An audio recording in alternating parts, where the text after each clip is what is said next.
Appuntamenti di Novis dal Mon si vierge di Buenos Aires, prime tappe dalla missione in Argentina dall'En Friul dal Mon, che chiapparà dentro anche le comunità di Apostoles, Cordoba, Colonia, Caroja.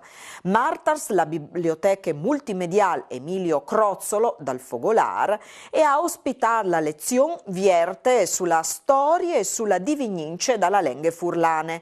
L'occasione è stata buona anche per presentare il progetto Tourism dall'Isli Dris, poi dal PNRR, con in collegamento di Udin la coordinatore dal progetto Pal Friul Vignesi e Giulie, Cristina Lambiase.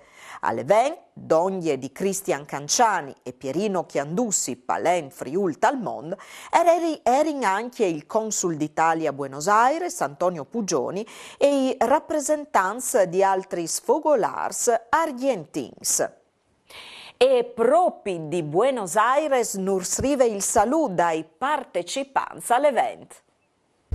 Ho sentito tenone dai fogolars a Tor Palmont con la visita del direttore dell'En Friul Talmond, Cristian Canciani, e il consigliere Pierino Chiandussi, che sono venuti per fare feste con la comunità furlane di Buenos Aires. Grazie a Duc e altre associazioni che sono qui, Fediva, Feditalia, il Fogolar Furlan di Florencio Varela, la famiglia friulana di La Plata e l'Unione Friulana Castelmonte.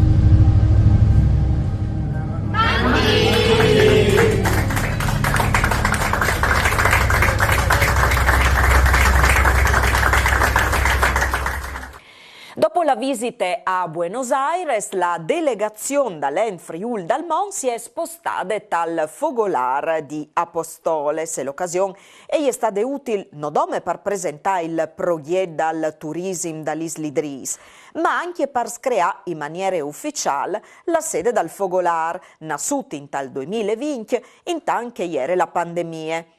Come ha discre con la presenza in digitale dal presidente dell'Ent Friul Talmond Loris Basso e che di persone dalla sindiche di Apostolis, è stato distaponato un monumento con l'aquile furlane.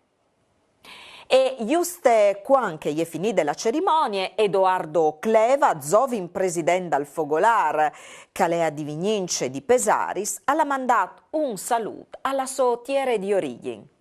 Buonasera a todos, yo soy Eduardo Cleva, presidente del Fogolar Furlan de Apóstoles, y sin li aquí está la plazoleta Friuli que vin inaugurar fue, fumó y sin con el presidente del Fogolar Furlan de Montevideo, con mi papá y con Pierino. Mandi a tutti, Furlans. Buonasera a tutti. Naturalmente io sono tanto orgoglioso di rappresentare l'Ente Friuli nel mondo, sia a Apostoles, stiamo inaugurando appunto in plazzoletta del Friuli questa bellissima creazione e perciò chi sono veramente bravi in essi Furlans Palmont hanno dato veramente un segnale di un attaccamento al Friuli. Grazie. Per noi è un onore che siete venuti dal Friuli a benedire questo monumento. I miei pari sono di Pesari, sono venuti dal 56 e siamo troppo contenti che siete venuti. Grazie. Mandi. A voi. Alle dut parusgnot, Novis al torne domani sere, sempre alla stessa ore. Mandi e buone serate.